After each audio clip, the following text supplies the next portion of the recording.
विश्वप्रकाशि महिमानममानमेकम् ओमक्षराद्यखिलवाङ्मयहेतुभूतम् यं शङ्करं सुगतमीशमनीशमाहु अर्हन्तमूर्जितमहं तमहं नमामि। यह आचार्य योगेंद्र देव द्वारा विरचित अमृताशीति नामक परम आध्यात्मिक ग्रंथ है। इसका 28वें नंबर का छंद अपना चल रहा है। उसमें थोड़ी चर्चा बाकी थी, वो लेंगे, आज पूरी करेंगे। छंद लेते हैं पहले। नित्यं निरामयमनन्तमनादिमध्यम् अर्हन्तमूर्जितमजं स्मरतोरधीशम् यासं न याति यदि जाति जरादिकं ते तर्हि श्रमः कथमयं न मुधा मुनीना। पहले जो अपना कल की चर्चा अधूरी थी उसे पूरा करते हैं। ईशम अरहंतम, जो अरहंत ईश रूप है, स्वामी रूप है, तो यहाँ पर स्वस्वामी संबंध जो है वो अखंड और अभिन्न द्रव्य में लिया गया है, भिन्न द्रव्य में नहीं लिया गया। बात समझ रहे? देखो, जैसे कोई परिवार हो और उसके मुखिया का निर्देश आदेश उसके घर के बच्चे ही नहीं सुनते हो, नहीं मानते हो, उस परिवार में बिखराव होगा क्या? नहीं होगा, तय। तो कायदे से यदि वस्तु व्यवस्था की दृष्टि से देखें तो ईश जो है वो तो अगुर लघुत्व गुण है। बात समझ में आई कि नहीं है? भाई अगुर लघुत्व गुण का काम है कि एक द्रव्य दूसरे द्रव्य रूप नहीं हो, एक गुण दूसरे गुण रूप नहीं हो, एक द्रव्य के अनेक गुण बिखर कर नहीं, ये काम तो उसका है। तो अरहंत को ईश कहने की क्या जरूरत है? बात समझ में आई? देखो, जब तक रूपल बहन प्रश्न नहीं समझोगे उत्तर समझ में नहीं आए। आचार्य ने ये प्रयोग क्यों किया, हमें उसे समझना है। क्यों? हम समझेंगे ही नहीं तो व्यवहार धर्म ध्यान ही सही, उसमें अरहंत के उस स्वरूप का कैसे ध्यान कर पाएंगे जिसके परिणाम में जन्म जरा मृत्यु आदि नष्ट होते हो।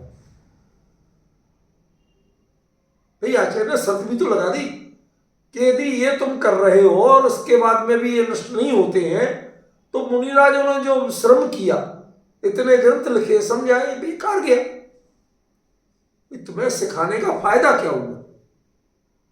समझ गया? भाई कोई डॉक्टर के यहाँ हॉस्पिटल लेके गया, भर्ती करवाया, सारा इलाज कराया, ऑपरेशन कराया, दुनिया भर का पैसा फूका और फिर भी मरीज नहीं बचा, तो सब बेकार ही गया ना। तो जैसे हम संसार में कहते हैं बेकार गया, ऐसे ही आचार्य यहां कह रहे हैं कि ज्ञानियों ने जो व्यवहार धर्म ध्यान से निश्चय धर्म ध्यान तक की सारी प्रक्रिया बताई, सिखाई, तो कहते वो सही कर रहे हम या गलत कर रहे हैं, कैसे जाने? एक प्रश्न किया कि भाई उसे सेल्फ असेसमेंट करना हो, ये this is process of self assessment, अपनी कॉपी खुद जांचना। तो बोला कैसे जांचेंगे? तो क्या देखना कि यदि तुम्हारे जन्म जरा मृत्यु आदि नष्ट हो रहे कि नहीं हो रहे। यदि नष्ट हो रहे तो सही है, और नष्ट नहीं हो रहे, तुम्हें सता रहे हैं, तो इसका मतलब तुम्हारी ध्यान की प्रक्रिया ठीक नहीं। समझ गए? तो कहते उससे फिर क्या होगा नहीं हुए तो? कहते मुनिराजों ने, ज्ञानियों ने जो धर्म ध्यान सिखाया वो उनकी मेहनत बेकार गई। समझ गया? जैसे डॉक्टर ने दुनिया भर के इलाज किए, ऑपरेशन किया, बड़े ईमानदारी से किया, कोई कोई सही भी होते हैं डॉक्टर, सब कोई आजकल बिजनेस ही नहीं करते हैं, तो उसके बाद भी यदि मरीज नहीं बचा तो क्या कहेंगे कि भाई हमारी तो मेहनत बेकार गई। ऐसे ही शिष्य ने पूछा कि हे गुरुदेव, कृपा करके इतना बताओ कि आपने 8 विशेषणों वाले अरहंत का ध्यान करने को कहा, तो इनका हमने ध्यान किया और उसके बाद भी वो ध्यान सही हुआ कि नहीं हुआ हम कैसे जानेंगे? तो उन्होंने कहा 3 तरीके हैं। जन्म जरा मृत्यु तुम्हारे नष्ट होते हैं तो सही है, और नष्ट नहीं होते हैं तो तुम फेल। ठीक है, फिर हमारा सिखाना करना सब बेकार।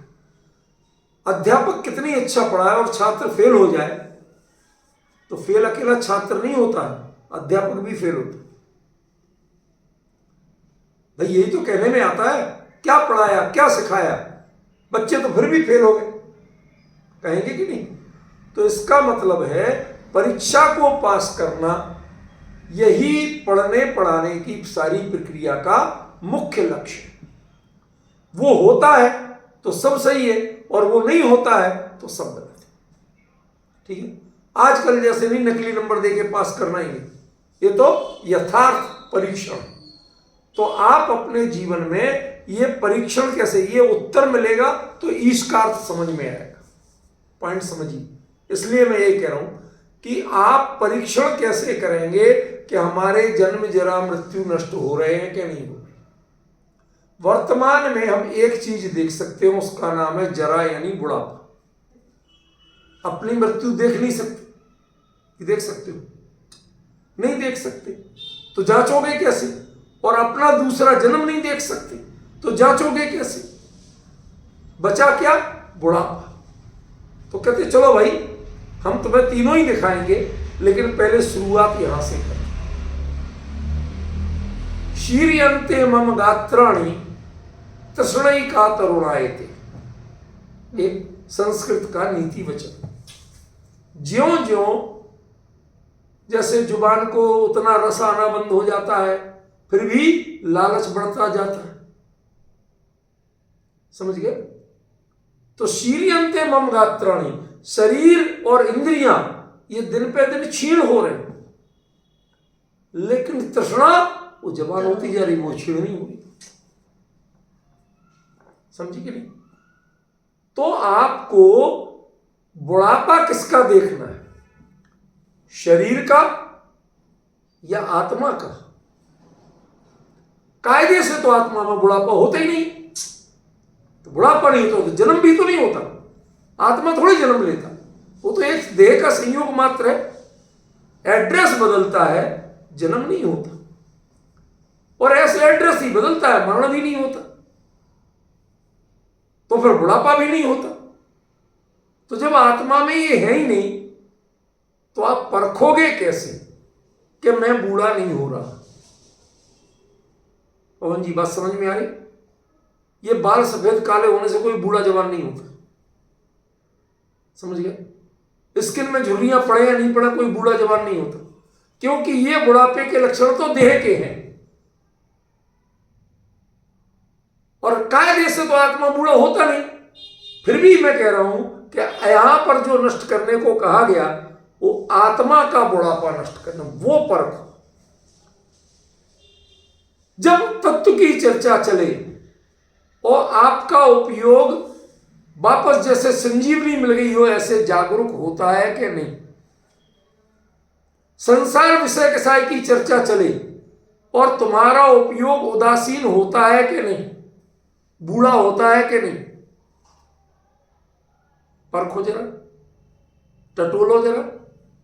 थर्मामीटर दे रहे हैं आपको, परखनली दे रहे हैं जिसमें परखो डाल के उपयोग को। इसके लिए बुढ़ापा भी जवानी है और जवानी भी बुढ़ापा है। विषयों के प्रति यदि जवानी बढ़ती है तो वह धर्म के क्षेत्र में बुढ़ापा मरण के समान। भाई अब आखिरी समय आ रहा, अभी भी तुम्हें यही रुच रहे तो खत्म है फिर। समझ गए? एक बात होगी। और यदि इस समय शरीर जवाब दे रहा, लेकिन तत्व की चर्चा सुनते ही एकदम जैसे पूरी चेतना लौट रही, पूरी सावधान मुद्रा लौट रही, सारी थकान खत्म हो रही, समझ रहे? तो क्या कहेंगे? हमारे विजय जी भाई साहब को हमारे ग्रुप में जब कुमकुम सर्किट की यात्रा पे थे, सबसे बुजुर्ग आदमी कहलाते थे, सब लोग कहते थे बुजुर्ग। और ये कहते ना भाई मैं भी वहीं चढ़ के जाऊंगा, कैसे मैं कैसे छोड़ दूंगा? तो कहीं बूढ़े नहीं लगे, समझ गए? चलने में बूढ़े नहीं, तत्व चर्चा में बूढ़े नहीं। मैं उस समय देख के दंग रह गया विजय भाई साहब को, कि जब मैं तो एक साइड गेट के पास बैठ के बोलता था क्योंकि माइक वहीं चलता था और कोई साधन नहीं था, तो नीचे जो डोर मैट मैंने मैट बिछा हुआ था उसमें कांटे जैसे लगे हुए थे, बहुत हार्ड थे, मुझे अच्छी तरह पता है। मैंने नंगे पैर उन पर चल के देखा, बहुत चुभते थे। ये कहते हैं हम बैठ के सुनने दो, ये तत्व की चर्चा है, हम बैठ के सुन। भाई साहब थोड़ा तो सोचो, चुभेंगे? कहते किसको चुभेंगे? मेरे को तो चुभ नहीं रहे, आपको क्यों चुभ रहे? आप मेरे प्रति राग के कारण उनकी चुभन फील कर रहे हैं और मैं तत्व के प्रति राग के कारण उनकी चुभन फील नहीं कर रहा हूं। अब बताओ कौन बूढ़ा और कौन जवान? डिफरेंस ख्याल में पड़ रहा? जब देह के संयोग की क्रियाएं आपको विचलित करती हों उसी का नाम बुढ़ापा है, और जब देह की संयोग की क्रियाएं आपकी चेतना को विचलित नहीं कर पाए तो उसी का नाम जवानी, उसी का नाम बुढ़ापे को जीतना है। अब जरा परख के देखिए कि आपका बुढ़ापा नष्ट हुआ कि नहीं हुआ। प्रश्न समझ में आया कि नहीं आया? क्या कहा, वो बात क्लियर हुई? यदि बुढ़ापा, एक ही चीज तो है ना आपके पास, अभी मौत तो खड़ी नहीं कि आप परख लो, और ना अगला जन्म हो रहा है कि परख लो। एक चीज है, पहले उसे परख के देखो। ये ईशत्व है, आप देह के गुलाम नहीं है। आपकी परिणति, आपका उपयोग, आपकी चेतना वह आपके इशारे पे, आपके भावनाओं के अनुसार चलती है, वह देह के इशारों पे नहीं चलती, शरीर के इशारों पे नहीं चलती, संयोगों के इशारों पे नहीं चलती, उसके ओर कातर होके नहीं देखती कि हमें दवाई मिल जाए तो मैं सीधा बैठ पाऊं, हमारे लिए लकड़ी मिल जाए तो मैं चल पाऊं, समझ रहे ना, चश्मा मिल जाए तो देख पाऊं। अरे तत्व चिंतन से जो अंदर में ऊर्जा जागृत होती है, उस ऊर्जा के लिए आपको कुछ नहीं चाहिए। शरीर एकदम बूढ़ा बना रहे तो भी आपकी ऊर्जा चेतना से जवान हो सकती है, वो थकान फील नहीं करे, तत्व की चर्चा में कभी ऊब नहीं लगे, कभी पराधीनता की अपेक्षा नहीं लगे, चल के आगे बैठ के सुनेंगे। ये भावना जिसकी है, समझ लेना आप बुढ़ापा जीतने की प्रक्रिया में। और जो शरीर की गुलामी स्वीकार करते हो, क्या करें भाई साहब, कमर साथ नहीं देती इसलिए बैठ नहीं पाते, समझ गया, इसलिए हमें टेबल कुर्सी चाहिए, आंखें साथ नहीं देती इसलिए चश्मा चाहिए, कान साथ नहीं देते इसलिए मशीन चाहिए। ये हो लेकिन इन पर उपयोग ना हो, ये आपके उपयोग को खाए नहीं और ये आप पर एहसान जताए नहीं। शब्दों पर ध्यान देना भाई साहब, आज की चर्चा बिल्कुल अलग तरीके की, ईशत्व की एकदम अलग व्याख्या है आज, समझिए ना, तो बहुत ध्यान से सुनना।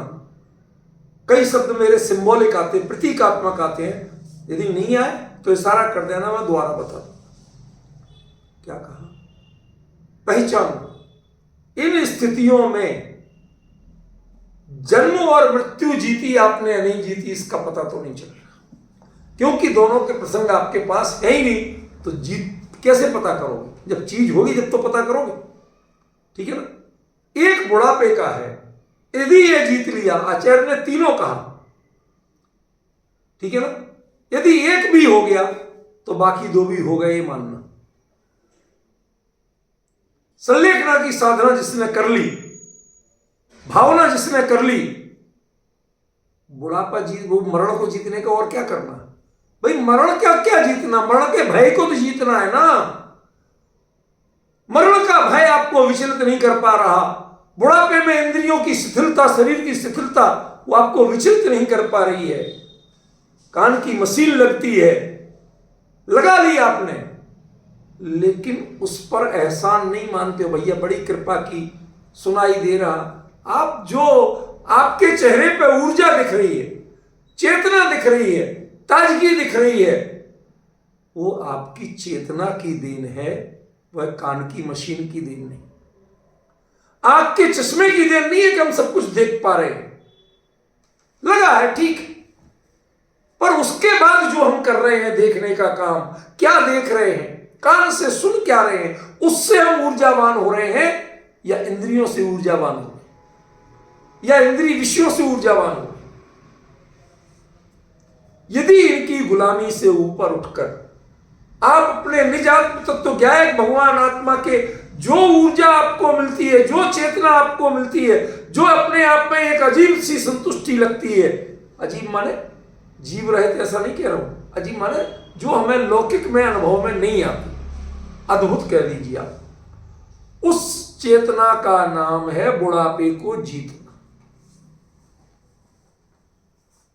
और इसका टॉप लेवल कब अनुभव होता है कि जब ईशम अरहंतम, ईश रूप अरहंत को ध्यान करते। परसों मैं कहीं था, रास्ते में एक प्रोफेसर हैं दिल्ली यूनिवर्सिटी के, रिटायर्ड, मेरे से बड़े हैं, उनका फोन आया, कहते सुदीप जी एक चीज पूछना है। क्या? कहते कहीं सुना था हमने किसी के मुंह से कि ईसा पूर्व काल में सिकंदर और चंद्रगुप्त मौर्य के समय में, कहते जब सिकंदर आ रहा था भारत और उसके गुरु पाइथागोरस आ रहे थे, तो उन्होंने रास्ते में देखा कि बर्फ के ढेर में कई दिगंबर साधुओं अकेला चेहरा निकला है और उसके नीचे ढके हुए आराम से साधना कर रहे। उनके चेहरे पे तेज है, कोई थकान नहीं है, और कभी किसी को उठना पड़ा तो उसमें से ऐसे ही उठ के खड़े हो जाते, उसी बर्फ में नंगे पैर नंगे बदन चले जाते हैं, आके फिर बैठ जाते हैं, फिर सुरक्षित जगह नहीं ढूंढते। कहते इनका हमें कोई प्रमाण देना, कहां लिखा है? हमें विश्वास तो है कि जैन साधुओं में उनकी साधना अद्भुत होती है, उन्होंने जन्म जन्म मृत्यु को जीता होता। कौन बोल रहा है? कौन बोल रहा है? एक नॉन जैन स्कॉलर। यदि हम मानते हैं कि बिल्कुल सही है, लेकिन इसका प्रमाण सुदीप जी आप ही दे सकते हो, आप देना मुझे। मैं यद्यपि दे नहीं पाया क्योंकि ढूंढने पूरी लाइब्रेरी है, समय लगेगा, मुझे भी याद नहीं कि कहां लिखा है, मैं भी ढूंढ रहा हूं, ढूंढ लूंगा जब भेज दूंगा उनको, लेकिन बात बता रहा हूं, ये कंफर्म मैंने पढ़ा हुआ, समझ गया? अब इसका मतलब क्या है? शरीर वही है, औदारिक शरीर है, सामान्य है, पर वही शरीर उस बर्फ में ठंडाता क्यों नहीं है, जमता क्यों नहीं?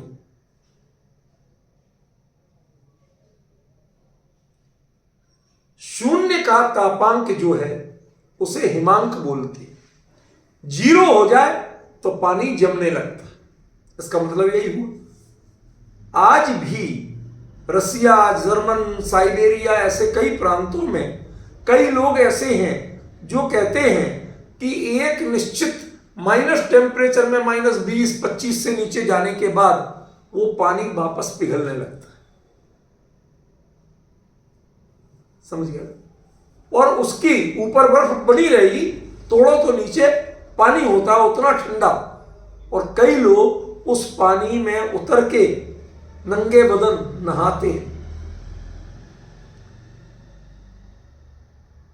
इसका मतलब है शरीर इन प्रकृति के, पर्यावरण के जो विपरीतताएं हैं उनसे शरीर कोई ऐतराज नहीं करता, क्योंकि ये पुद्गल है और वो पुद्गल है, ये भी पुद्गल की पर्याय और वो भी पुद्गल की पर्याय। एक पुद्गल की पर्याय दूसरे पुद्गल की पर्याय से कैसे ऐतराज कर सकते?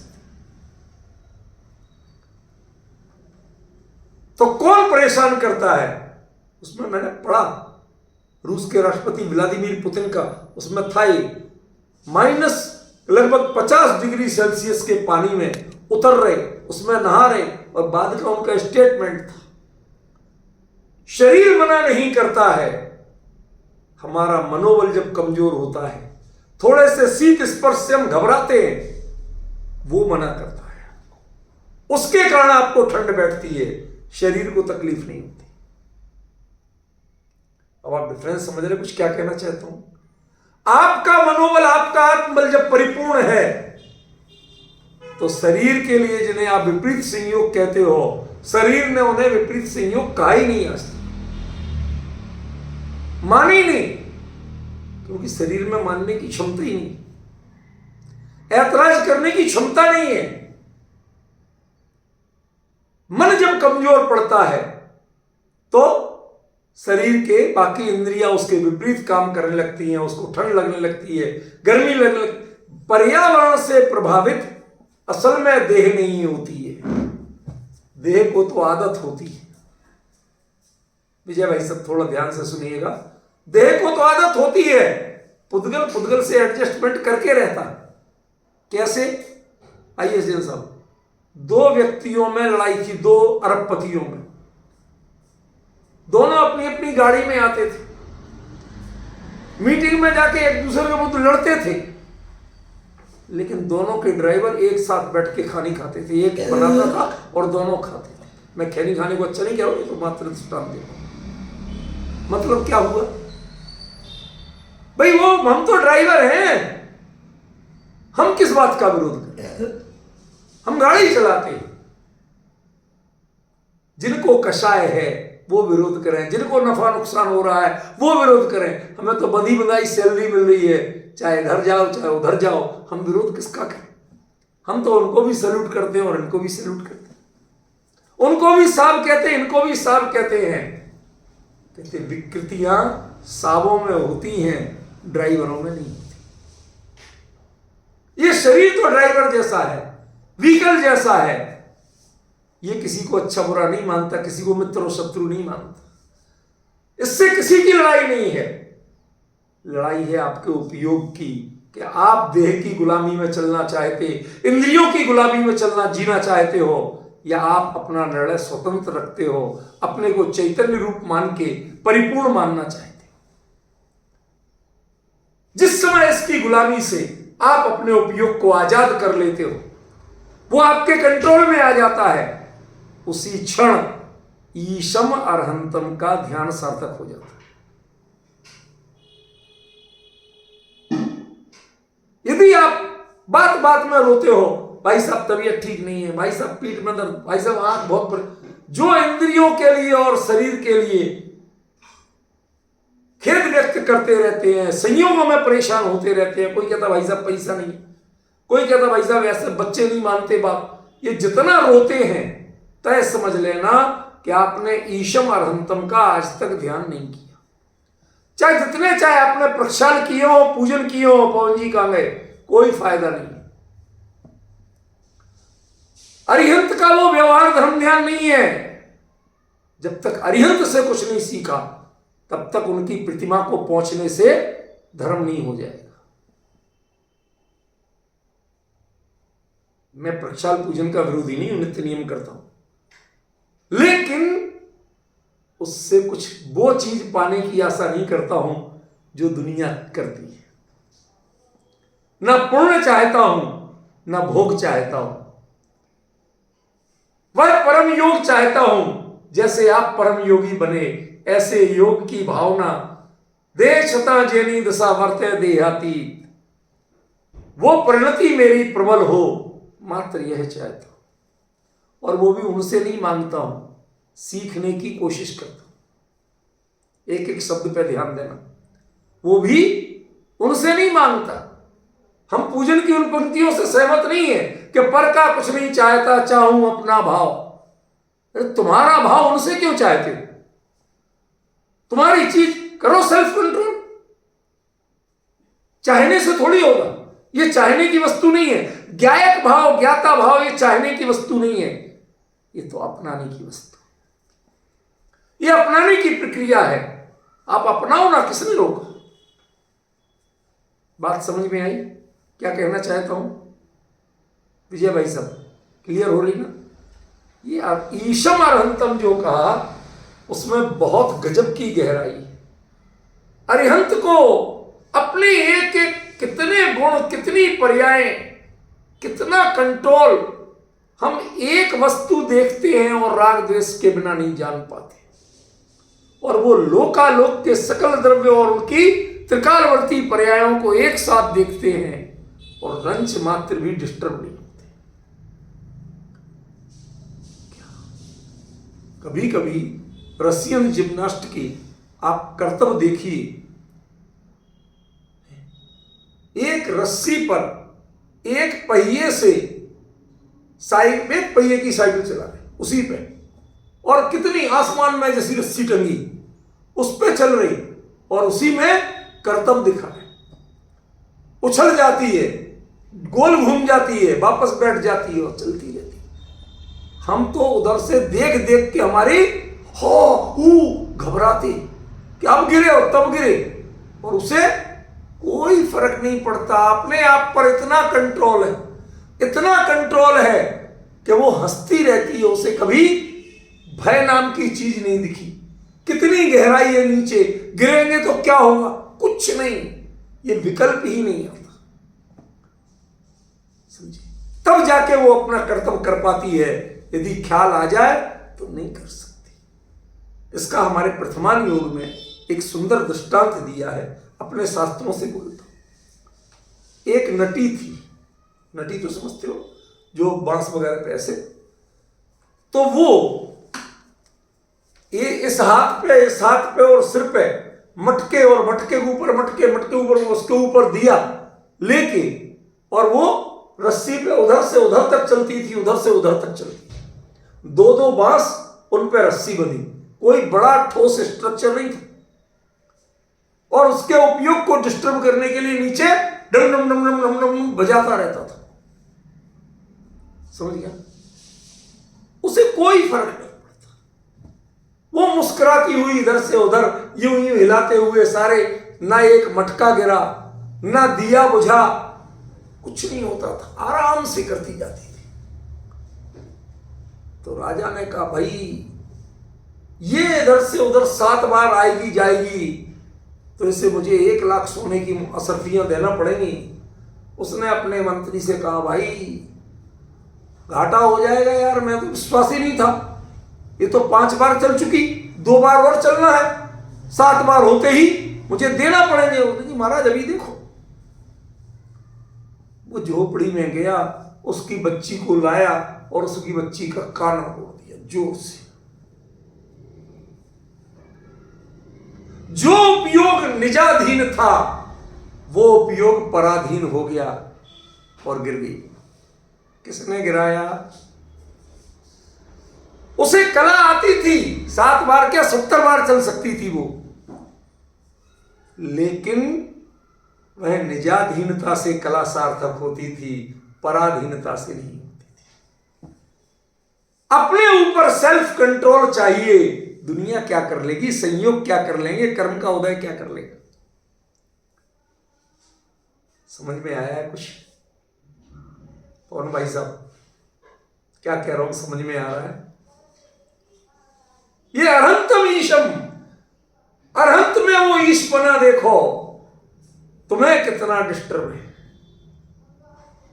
डिस्टर्बेंस है। हम गाते हैं संलेखना के समय, तो तेरे अब कौन कष्ट है, मृत्यु महोत्सव भारी। ये तुम तो ऐसे कह रहे हो कि जैसे कोई बड़े लॉटरी खुलाई हो या राष्ट्रपति बनने वाले हो। क्या मिल रहा है इसमें, मर रहा हूं मैं। कहते नहीं, मर नहीं रहे हो, मरना तो कीड़े मकोड़ों का होता है। मृत्यु को मार रहे हो, मृत्यु के भय को मार रहे हो, उसका नाम मृत्यु महोत्सव। इसलिए जिसने मरण के भय को मार दिया, इससे बड़ा शूरवीर कोई दूसरा नहीं। और यह कब होगा? कि जब आत्मा पर, अपने स्वरूप पर दृढ़ विश्वास होगा कि अब हम अमर भय न मरेंगे, विनाशीक पुद्गल की काया। ये चीजें समझना पड़ेंगी। ये गाए तो बहुत हैं, भजन सुने तो बहुत हैं, लेकिन यहां पर क्या कहा आचार्य ने? स्मरतो हृदय सम, अपने हृदय में स्मरण करना बारंबार, मैं बिल्कुल परिपूर्ण हूं, मेरी एक भी प्रणति विकारी हुई नहीं है, कोई विकारी उसे कर नहीं सकता, कर्म का उदय उसमें कुछ नहीं कर सकता। जहां कमजोरी लगे सामने ईशम और अंतम का ध्यान करो, उनके स्वरूप को विचार करो। तीन लोक के कितने कितने प्रणमन उनके सामने हैं, उनके ज्ञान में झलक रहे हैं और ऐसे जीवंत झलक रहे हैं कि उन द्रव्यों को उतना पता नहीं है जितना क्लियर उनको पता है। आइए जिन सब शब्द समझ में आया क्या कहा? जिन द्रव्यों की पर्याय हो रही हैं उन्हें उतना बढ़िया पता नहीं है कि मेरे कैसे हो रही हैं, लेकिन केवली के ज्ञान में एकदम क्लियर झलक रही। फिर भी हम उतना स्पष्ट ज्ञान नहीं होते हुए भी हम रोते हैं, हाय राम मैं लुट गया, हाय राम मेरे कर्म का उदय आ गया। और उनमें तीन लोग के सब जीवों एक एक प्रणमन झलक रहा। कितना कंट्रोल है। यहां एक रस्सी पे कंट्रोल होने में हम तालियां बजाते हैं और अनंत का कंट्रोल देखिए। जीव अनंत, पुद्गल अनंत अनंत, धर्म धर्म आकाश एक, काल लोक प्रमाण असंख्या।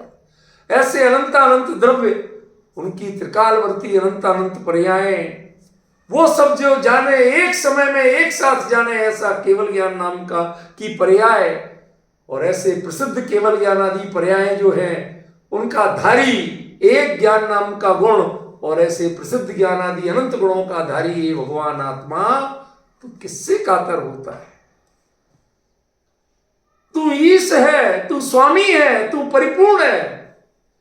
प्रभु मेरे तू सब बातें पूरा, पर की आस कहा करे चेतन, कई बातें तू अधूरा। अब जरा देखिए कि वो जो गाते थे, जो उस महापुरुष ने अब हमारी भाषा में जो गीत गाए, सारे आचार्य वही गीत गाए। उनका एक वचन भी ज्ञानियों के विरुद्ध नहीं था, उनका अपना नहीं था, लेकिन प्रस्तुतिकरण अपना था, तुम्हें समझाने का राग अपना था। और उस कितनी करुणारूप राग से उन्होंने आपको समझाया, क्या क्या गाए, कैसे कैसे दृष्टांत दिए सुंदर रूपा जैसे, सिर्फ इसलिए तू किसमें मुग्ध है, छोड़ इस मोह को, गायक की ईशता स्वीकार कर, परिपूर्णता स्वीकार कर। कई बातें तू अधूरा, और फिर भी अधूरा लगे तो अरिहंत की ओर देखना, जिनकी एक एक प्रणति 100% अपने कंट्रोल में है, उससे बाहर नहीं है। एक गुण की पर्याय भी विकारी नहीं होती है। तीर्थंकर अवस्था में दिव्य ध्वनि होते हुए भी उसके कर्ता नहीं होते हैं। समोसरण जैसी विभूति होते हुए भी उसके भोक्ता नहीं होते हैं। क्यों भाई साहब? होते हैं। इंद्र बड़ी व्यवस्था करता है, गंधोद बिंद सुबंध मृत प्रपाता। अरे कोई भी एयर कंडीशनर इससे बढ़िया होगा क्या? हल्की पानी की बूंदें, गंधोदक सुगंधित जल की बूंदें, धीमी धीमी हवा चल रही, क्यों? लेकिन भगवान उसका भी आनंद लेते नहीं है। क्यों? जिस आनंद में वो मग्न है, उसके बाद इस आनंद का ख्याल किसको आता? क्या कहा? जिस आनंद में वो मग्न है, उस आनंद का रसास्वादन जो कर ले, उसको तो इस आनंद का ख्याल तक नहीं आता। विचार करने, जानते हुए भी ज्ञान जानता नहीं है उसको। इंद्र अपने राग की पूर्ति करता है सारी व्यवस्थाओं में, भगवान का उसका कोई फायदा नहीं। जितना फायदा होता है वहां सभा में जुड़ने वालों को होता है। क्यों? उनके राग है, वो देह पे जुड़ते हैं, तो उनके लिए ठंडी गर्म हवा का फर्क पड़ता है। भगवान को किसका फर्क क्या पड़ता? ना उन्हें ठंडी लगती ना गर्मी लगती। जरा विचार करिए, कुछ कुछ अरहंतम, ईशम अरहंतम, इसकी कुछ कुछ झलक मिल रही। अब कल मैं 2-5 मिनट में कैसे निपटा देता इसमें बोलने का बहुत कुछ था मेरे पास। मैंने कहा नहीं, आकुलता नहीं करते हैं, एक दिन और सही। समझिए, जरा विचारिए शांति से। अब जितने विशेषण कहे उनका पुनरालोकन कीजिए। नित्यम अरहंतम, मैं दोहराऊंगा नहीं कुछ भी। उस दिन की पूरी बात याद कीजिए कि नित्यम अरहंतम का अर्थ क्या था, निरामयम अरहंतम का अर्थ क्या था, जो अनादि अनंत अरहंतम का अर्थ क्या था, अनादि अरहंतम का अर्थ क्या था, अमध्य अरहंतम का अर्थ क्या था, ऊर्जित अरहंतम का अर्थ क्या था, अजम अरहंतम का अर्थ क्या था, और अंत में ईशम अरहंतम का अर्थ क्या है। ये बारंबार जो स्वरूप विचारेंगे, अपने ज्ञायक भगवान आत्मा जिसके आश्रय में एक पर्याय पल रही है। क्या गजब गुरुदेव ने जो बोल दिया, यदि वो नहीं होते तो शायद ये बात हम समझ ही नहीं पाते। कौन समझाता? इस पंचम काल में वास्तव में वो तीर्थंकर जैसा काम करके गए। भले ही कुछ लोगों में हुआ, सबको असर नहीं हुआ, लेकिन काम तो लगभग वो ही किया। कौन समझाता? ये देह के संयोग, संसार के संयोग, ये तू नहीं है भैया, तू इनसे भिन्न। देख जरा अरहंत को, स्वरूपे डूबेला नमन तुझने हो। ये नहीं कहा कि छत्रत्रयम तब विभाति शशांक कांतम। क्यों?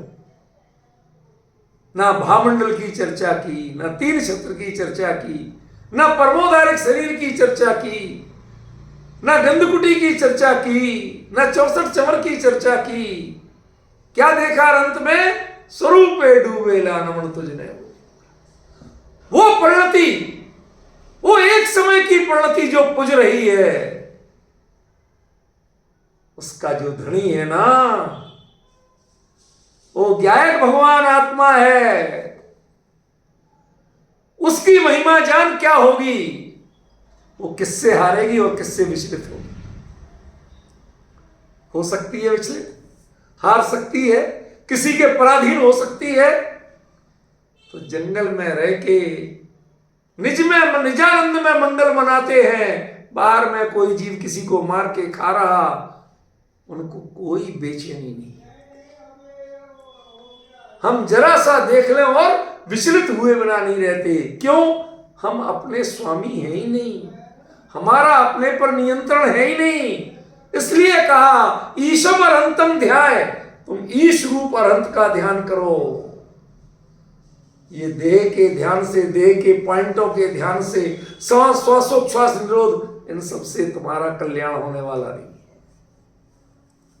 सबसे स्टार्टिंग अरहंत के ध्यान से की। समझे?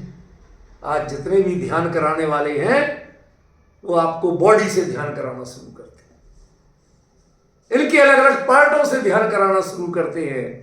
भाई साहब, देह दृष्टि होगी कि विदेही बनोगे? वो विदेश से तत्व का ज्ञान लाए थे और यहां परोसा विदेही बनने के लिए। यदि उनके चेले भी देही बनेंगे तो फिर विदेही कौन बनेगा?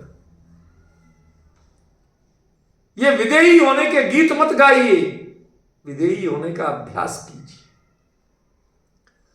हम लोगों ने विदेही होने के गीत तो बहुत गाए हैं, चाहे समय सार जी की स्तुति हो, जितने शुरू में वो स्तुति सोनगढ़ में पढ़ी जाती थी, संसारी जीवना भाव मरणो टालवा करो, ये जितनी जो बातें हैं, आपने बहुमान तो बहुत किया, लेकिन उस बहुमान को अपने में साध के नहीं देखा।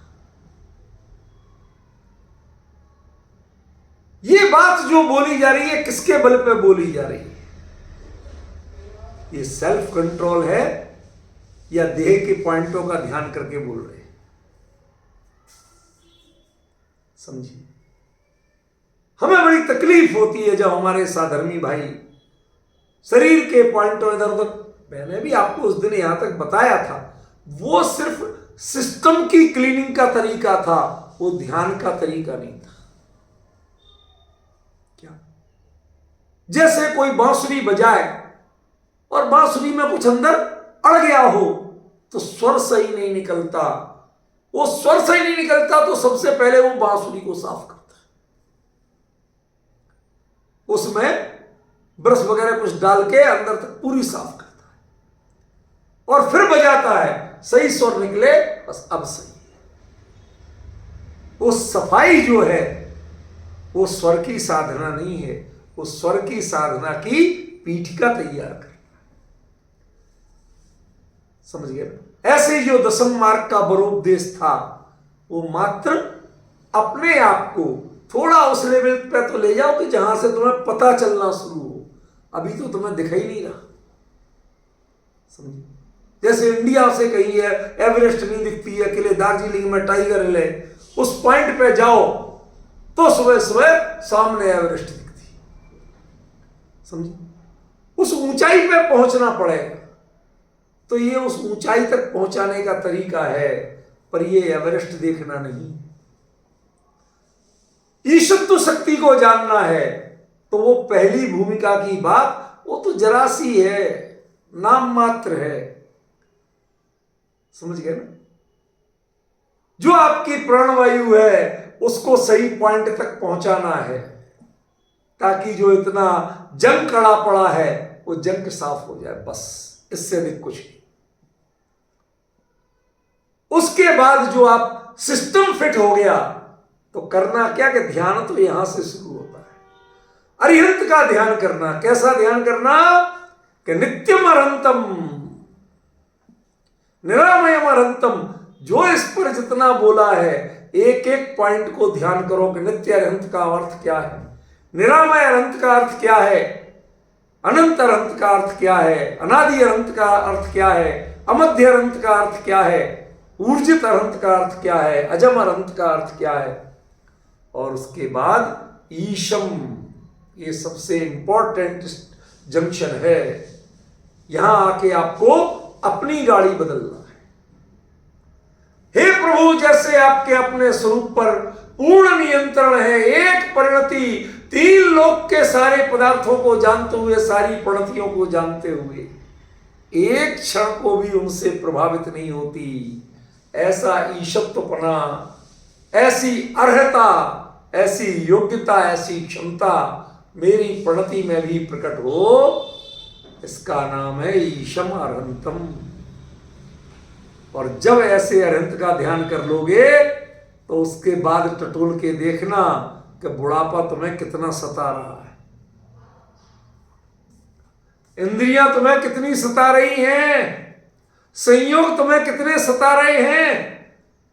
मुनिराज को निकले भी आहार के लिए या तो विधि नहीं मिली और या अंतराय हो गया, तो क्या करेंगे?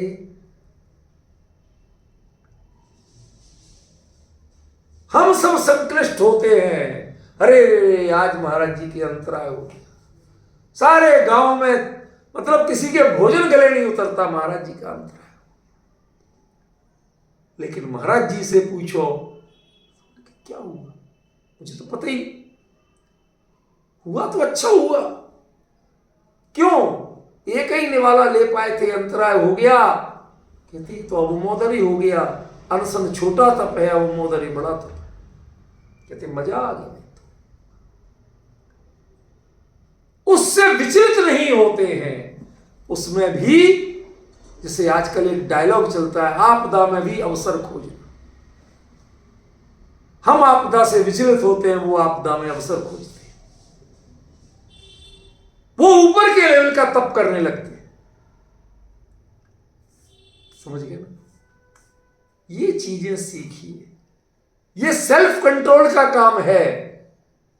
ये पदार्थों के कारण आप बड़े नहीं होते हैं। रस परित्याग में रस का सेवन नहीं किया इसलिए बड़े नहीं है। आपकी प्रणति को रस का पता ही नहीं चला, इसके कारण आप बड़े। टोडरमल जी 6 महीने तक पता ही नहीं चला। मां नमक नहीं डाल रही थी भोजन में, 6 महीने बाद बोली कि मां आज नमक नहीं डाला, तो मां ने उत्तर नहीं दिया। कहते टीका पूरी हो गई कि तुझे कैसे पता कि मैं तो 6 महीने से नहीं डाल रही थी, तेरा ध्यान था कहां यहां, तेरा उपयोग तो वहां रमा रहता था, तुझे होश ही नहीं था। आज जब इधर का होश आया तो मैं समझ गई तेरा ध्यान उधर से हट गया। ये ईशम अरहंतम का स्वरूप जाने। मैं अपनी अपनी परिणति का स्वाधीन स्वामी हूं। मेरी परिणति पूरी तरह परिणति को अपना कंट्रोल दे दिया। विजय जी, आपने मेरे यहां एक परीक्षा तो दी, जब आप कार्यशाला में आए थे ना, परीक्षा दी थी। मैं जब पहले यहां शुरू में सर्टिफिकेट डिप्लोमा कोर्स चलाता था रेगुलर कोर्सों के साथ, तो उस समय में एक अलग शैली अपनाता था। हर महीने में एक टेस्ट लेना, पेपर, उसका फॉर्मूला सब बता देंगे, उत्तर का फॉर्मूला बता देंगे। अब आप लोग तैयारी करो, यही प्रश्न में से आएंगे। अब मैंने 20 प्रश्न बता दिए, 20 में से 10 दे दी, तो मतलब पेपर आउट था कि नहीं था? आंसर भी आउट थे। अब तुमने तैयार कितने किए इस पर डिपेंड करता था। तो लोग ऐसे लिख रहे होते, वीसी आके देखा, कहते भाई साहब ये आईएएस की परीक्षा दे रहे क्या? कितने मनोयोग से खटखट, कोई नकल तो क्या, बात करने को तैयार नहीं, किसी से डिस्टर्ब नहीं हो सकते। सर अपनी जगह बैठे हो, बीच में मत घूमो, डिस्टर्ब होते। समझ गए ना? ऐसा चल रहा था। अब वो टेस्ट हो गए, भैया रात भर मैंने कॉपी जांची, अगले दिन उनको कॉपी लौटा दी। भाई किसी को लगे कि कोई क्वेश्चन में पूरे अंक नहीं मिले तो आप अपने हाथ से ले लो, लेकिन फॉर्मूला बताया उस पर ध्यान रखना, गड़बड़ मत करना। लोग कहते सर यहां आपने ज्यादा दे दिए,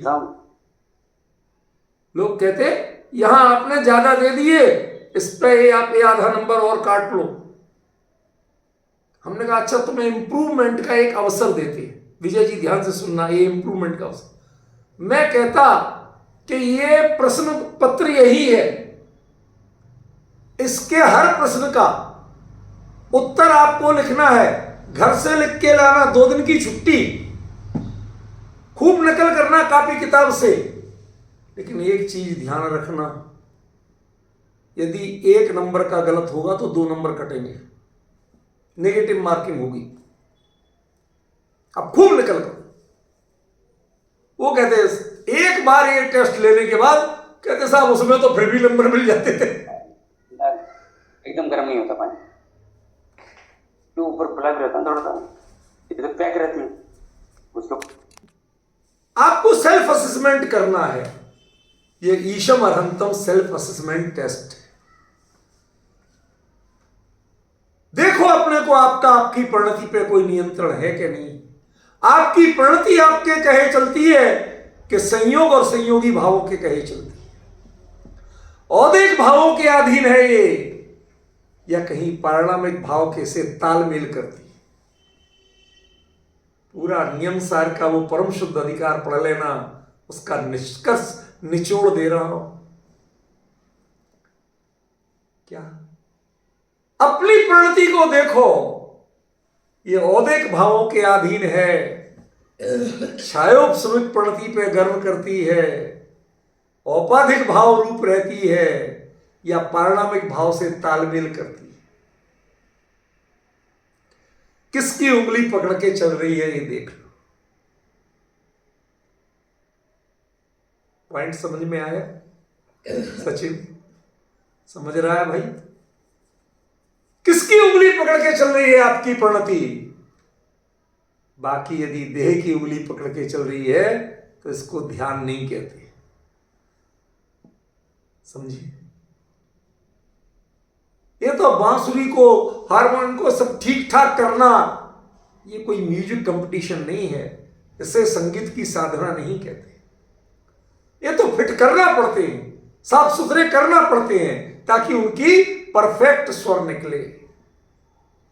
लेकिन जब स्वर निकलते हैं, पहचाना तो उससे जाएगा कि तुम जो निकालना चाहते हो उंगली से, सितार पे यूं चलाते हो जरा सा वो प्लास्टिक का टुकड़ा, तुम जो निकालना चाहते हो स्वर, वो निकला कि नहीं।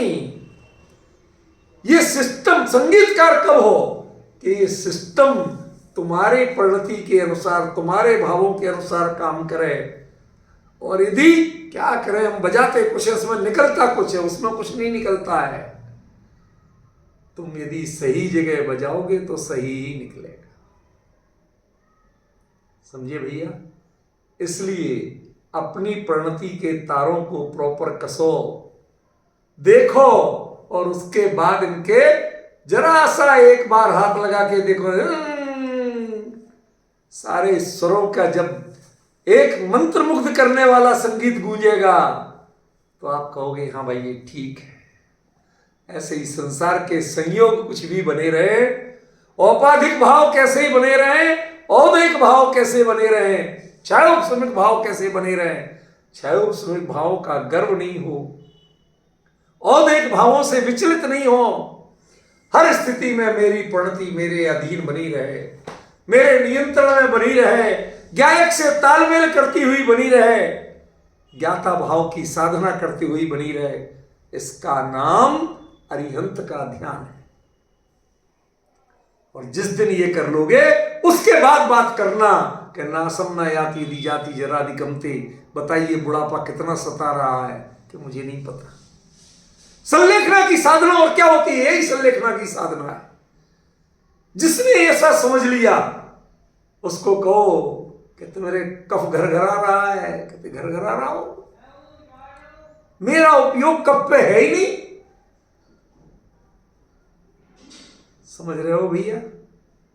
मेरा उपयोग उसके अधीन नहीं है, मेरा उपयोग उपयोग में है, उपयोग देह में नहीं है, उपयोग संयोग में नहीं है। भाई साहब सारी समय सार की गाथाएं चल रही, समझिए। ये इसके लिए आपको गाथा रेफरेंस हो, गाथा कुछ नहीं।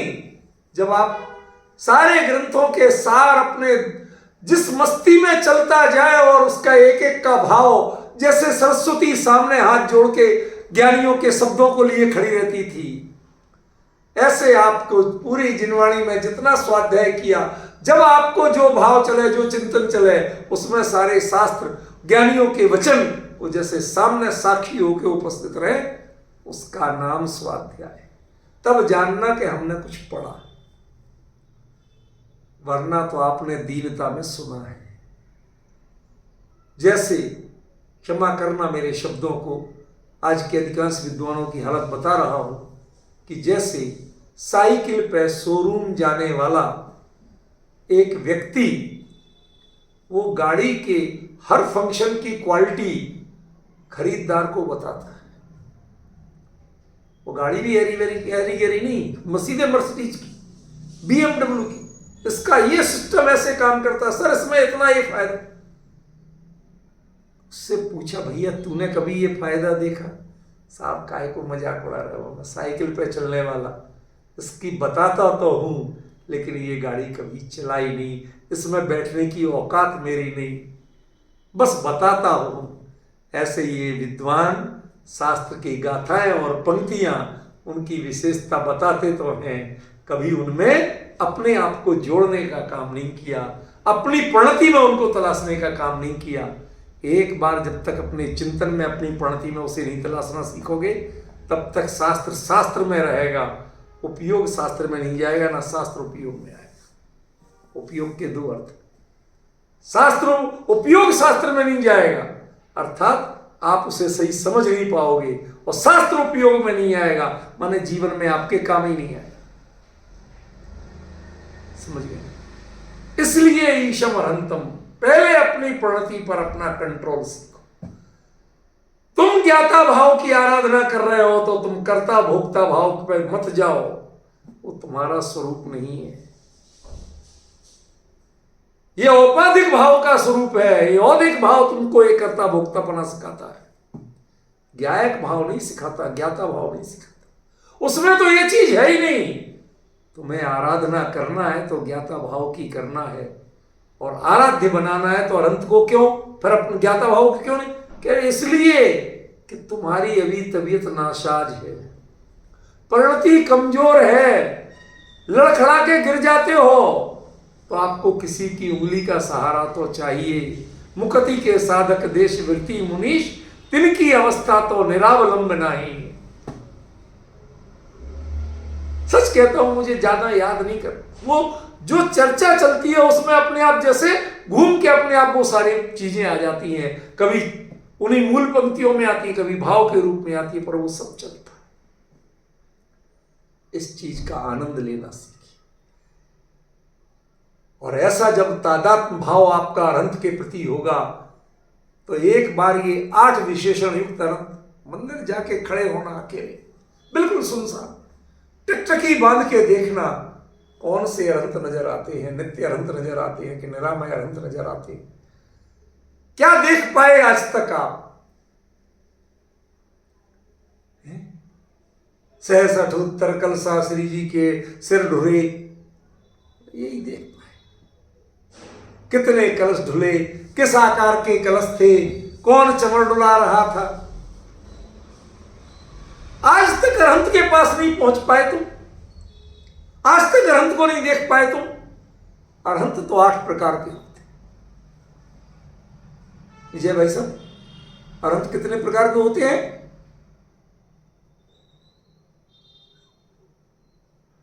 आज किसी से पूछ लो तो वो आपको कहेगा खिसके हुए हो,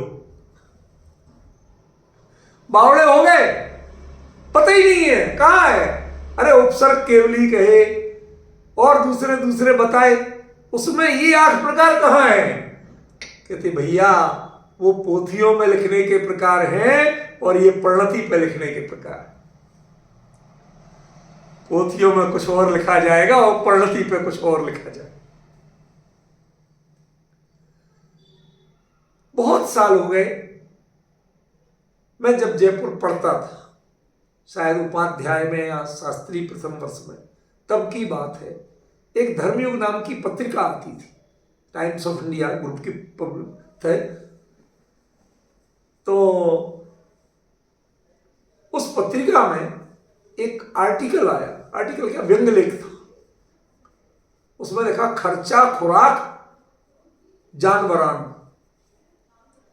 एक फैक्ट्री पे, एक बड़ी कंपनी पे छापा पड़ा इनकम टैक्स का।